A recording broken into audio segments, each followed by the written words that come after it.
नमस्कार। Programme 8 PM में एक बार फिर आपका स्वागत है और मैं हूं दर्शपाल गुप्ता। तो आइए अब नजर डालते हैं आज के समाचारों पर। विश्व पर्यावरण दिवस पर लेफ्टिनेंट गवर्नर मनोज सिन्हा ने श्रीनगर में हमारी भूमि हमारा भविष्य सम्मेलन को संबोधित किया। भूमि क्षरण, सूखा और मरुस्थलीकरण की चुनौतियों को दूर करने के लिए भूमि बहाली की आवश्यकता पर प्रकाश डाला। पर्यावरण प्रथम हमारा दृष्टिकोण है और हम क्षतिग्रस्त पारिस्थितिकी तंत्र को पुनर्जीवित करने के लिए प्रतिबद्ध हैं। पारिस्थितिक तंत्र के क्षरण को उलटने के लिए हमारे सामूहिक प्रयास आजीविका और खाद्य सुरक्षा को बढ़ावा देंगे और चरम मौसम की स्थिति को रोकेंगे।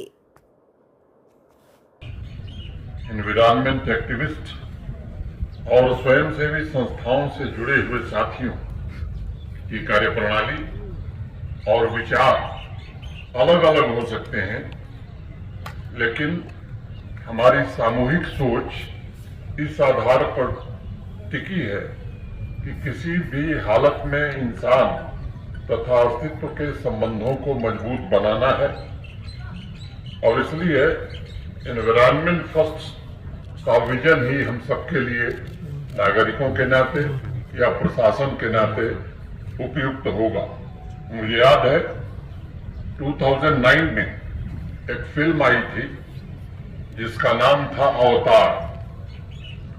ये पूरी तरह से काल्पनिक फिल्म थी जिसमें यह दर्शाया गया था कि लैंड डिग्रेडेशन की वजह से मानव सभ्यता दूसरे ग्रहों पर जीवन के अनुकूल वातावरण के खोज में जुट गई। वह कल्पना उस समय एक फिल्म में की गई थी और आज ये हकीकत का रूप ले चुकी है और एक अनुमान के मुताबिक प्राकृतिक संसाधनों की हो रही क्षति की वजह से दुनिया की लगभग 3 मिलियन। कश्मीर के विश्व प्रसिद्ध स्की रिजॉर्ट गुलमर्ग में स्थित प्रसिद्ध शिव मंदिर में आग लगने का मामला सामने आया। इसकी जानकारी मिलते ही तुरंत अग्निशमन विभाग के कर्मचारियों की टीम मौके पर पहुंची।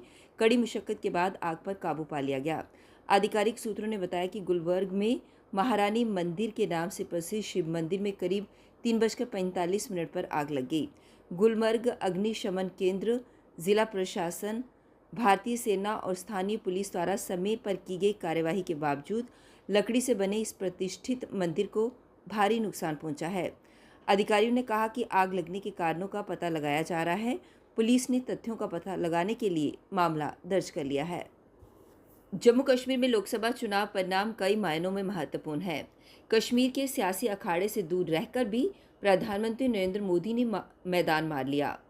परिवारवादी राजनीति के खिलाफ उनकी लड़ाई ने रंग दिखाया और बारामूला सीट से उमर अब्दुल्ला व अनंतनाग से महबूबा मुफ्ती को अवाम ने नकार दिया। भाजपा हमेशा जम्मू कश्मीर को 3 परिवारों कांग्रेस, अब्दुल्ला व मुफ्ती से बचाने की लड़ाई लड़ती रही है। भाजपा 2 सीटों पर कब्जा जमाकर अपनी साख बचाने में कामयाब रही। इंडिया ब्लॉक का जादू नहीं चल पाया। कांग्रेस का सुपड़ा साफ हो गया तो नेका को 1 सीट गंवानी पड़ी। परिवारवादी पार्टियां नेका पीडीपी को कीमत चुकानी पड़ी। पीडीपी अपनी पार्टी डीपीएपी पीपल्स कॉन्फ्रेंस का खाता तक नहीं खुल पाया। भाजपा का पहाड़ी कार्ड अनंतनाग राजौरी सीट पर नहीं चल पाया। 5 लोकसभा सीटों में जम्मू और उधमपुर के परिणाम में कोई बड़ा बदलाव देखने को नहीं मिला। अनंतनाग राजौरी सीट पर नेका, पीडीपी और भाजपा समर्थित अपनी पार्टी का मुकाबला था। शुरू से ही नेका ने एक तरफा बढ़त हासिल की और चुनाव जीतने में सफल रही। यहाँ लोगों ने परिवारवादी पार्टी पीडीपी की मुखिया महबूबा मुफ्ती को हरा दिया। इसी तरह बारामूला में भी परिवारवादी पार्टी नेका के उमर अब्दुल्ला को जनता ने नकार दिया। जम्मू कश्मीर में भाजपा के गढ़ माने जाने वाली कठुआ व जम्मू संसदीय सीट पर पार्टी के बड़े नेताओं की रैलियों ने व्यापक असर डाला है। दोनों सीटों पर भाजपा ने हैट्रिक लगाई। इन इलाकों में प्रधानमंत्री नरेंद्र मोदी, गृह मंत्री अमित शाह, रक्षा मंत्री राजनाथ सिंह, उत्तर प्रदेश के मुख्यमंत्री योगी आदित्यनाथ, केंद्रीय मंत्री अनुराग ठाकुर ने रैलियां कर पार्टी प्रत्याशियों के लिए वोट मांगे थे। इस बार के चुनाव प्रचार में सबसे खास बात ये थी कि प्रधानमंत्री नरेंद्र मोदी ने चुनावों की घोषणा के बाद प्रदेश में एकमात्र रैली उधमपुर में की। ऐसा माना जा रहा था कि कठुआ संसदीय सीट से लगातार तीसरी बार मैदान में उतरे भाजपा उम्मीदवार डॉक्टर जितेंद्र सिंह के लिए यह चुनाव परेशानी का सबब बन सकता है।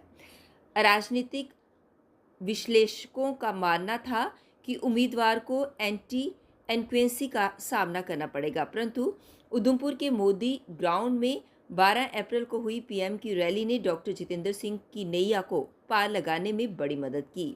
इस सीट पर भाजपा की स्थिति का अंदाज़ा आप इस बात से लगा सकते हैं कि प्रधानमंत्री नरेंद्र मोदी, रक्षा मंत्री राजनाथ सिंह, सूचना प्रसारण मंत्री अनुराग ठाकुर ने यूपी के मुख्यमंत्री योगी आदित्यनाथ को ये रैलियां करनी पड़ी। इन रैलियों ने वोटरों को न सिर्फ बूथ तक पहुंचाया बल्कि पार्टी के पक्ष में वोट भी तब्दील किया। रक्षा मंत्री राजनाथ सिंह ने बसोली, योगी आदित्यनाथ ने कठुआ व अनुराग ठाकुर ने चिनाब वैली में रैली के माध्यम से जन समर्थन जुटाया। उसने जीत का मार्ग प्रशस्त किया। जम्मू संसदीय सीट पर भाजपा के जुगल किशोर ने भी जीत की हैट्रिक लगाई है। जुगल किशोर का चुनाव दूसरे भाजपा प्रत्याशी की तुलना में थोड़ा आसान माना जा रहा था और ऐसा हुआ भी। यही कारण है कि भाजपा के चुनाव अभियान के टॉप एजेंडे में भी ये सीट शामिल नहीं थी। यहाँ भाजपा के वरिष्ठ नेता गृह मंत्री अमित शाह के 2 कार्यक्रम और अनुराग ठाकुर का एक कार्यक्रम तय किया गया था। शाह की एक रैली तो मौसम की भेंट चढ़ गई, परंतु दूसरी रैली ने वोटरों में व्यापक उत्साह भरा। इसका फायदा चुनाव परिणाम में नजर आया। भाजपा इस सीट को लेकर पूरी तरह आश्वस्त थी। Non gazetted police pensioners welfare forum के चेयरमैन अजीत सिंह की अगुवाई में आज एक बार फिर प्रदर्शन किया गया। उनका कहना ये था कि 5th पे कमीशन हो, 6th पे कमीशन हो या 7th पे कमीशन हो, हर बार उन्हें डिनाई ही किया गया।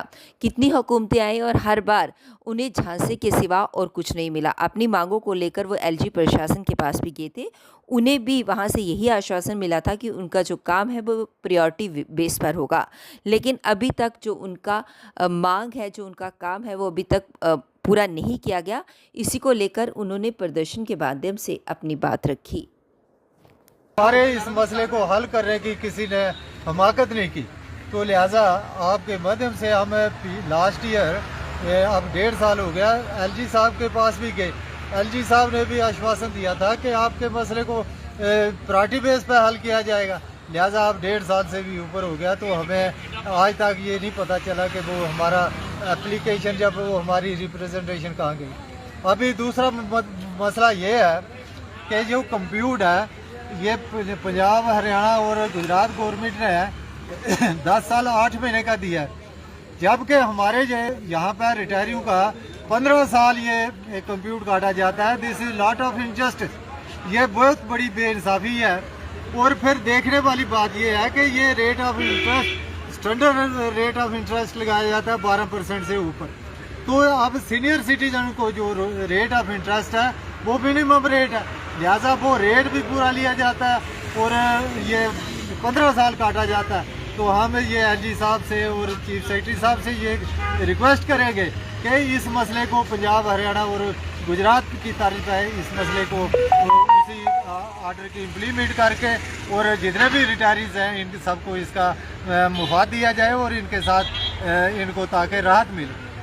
दूसरी बात ये है कि ये जो यूटी बनने के बाद हमारा पुलिस डिपार्टमेंट जो है अंडर होम डिपार्टमेंट आता है, ये इसके जो बेनिफिट है अदर पैरामिलिट्री फोर्सेस की तरह, जैसे अदर पैरामिलिट्री फोर्सेस को मेडिकल हेल्थ केयर पॉलिसी की बेनिफिट दिया जाता है, उसी तर्ज पर हमें भी दिया जाए ताकि हमें भी इस महंगाई के दौर में कोई राहत की सांस मिले। Thank you very much. Arupnagar वाली माताजी व अन्य भक्तजनों द्वारा आज छड़ी यात्रा का आयोजन किया गया। इस मौके पर अजय सड़ोत्रा खासतौर पर मौजूद थे। उन्होंने इस मौके पर देश की उन्नति के लिए माता रानी से प्रार्थना की। लेना चाहूँगा क्योंकि ये माता के दरबार में जा रहे हैं और ये रूपनगर वाली माता जी जो है ये यात्रा ले जा रही हैं। मैंने अंदर भी कहा, इधर भी मैं कहता हूँ कि ये एक बड़ा अच्छा शुभ कार्य है कि जिन्होंने इस किस्म का प्रोग्राम का आयोजन किया है, यात्रा का आयोजन किया है। तो मैं इनसे प्रार्थना करता हूँ कि ये माता के दरबार में जाके हमारे देश के लिए, हमारी रियासत जम्मू कश्मीर के लिए, हमारे लोगों के लिए उनकी बेहतरी के लिए, उनकी अच्छाई के लिए, अमन शांति के लिए, नौजवानों के रोज़गार के लिए और लोग यहाँ स्वस्थ रहें, पढ़ाई अच्छी करें, बिजनेस अच्छा करें। जिला भाजपा कार्यालय उधमपुर में आज कठुआ उधमपुर डोडा संसदीय क्षेत्र से तीसरी बार डॉक्टर जितेंद्र सिंह द्वारा तीसरी बार जीत हासिल करने पर जश्न मनाया गया। ढोल की थाप पर खूब नाचे भाजपा कार्यकर्ता व खूब की गई आतिशबाजी। पत्रकारों से बातचीत करते हुए जिला प्रधान अरुण गुप्ता ने संसदीय क्षेत्र के सभी मतदाताओं का आभार व्यक्त किया और कहा कि मतदाताओं की उम्मीदों पर भाजपा फिर खरा उतरने का प्रयास करेगी। उन्होंने आगे बोलते हुए कहा कि मोदी जी के नेतृत्व में एक बार फिर मजबूत सरकार बनने जा रही है, जो सबका साथ और सबका विकास चाहती है।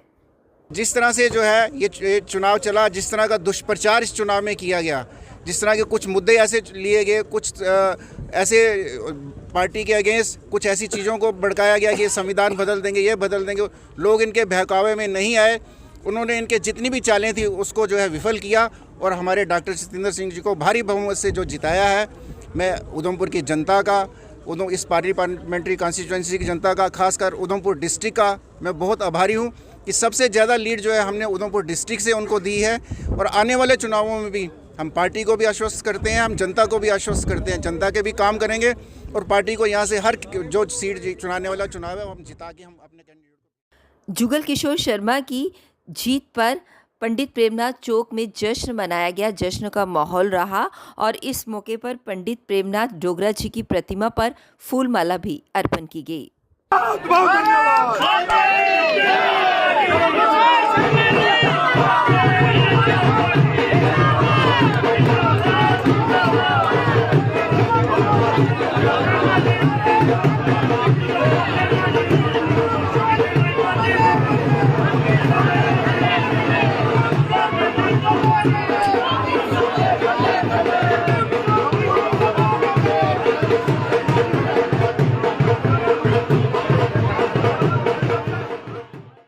बजे फिर आपसे भेंट होगी, तब तक इजाजत दीजिए।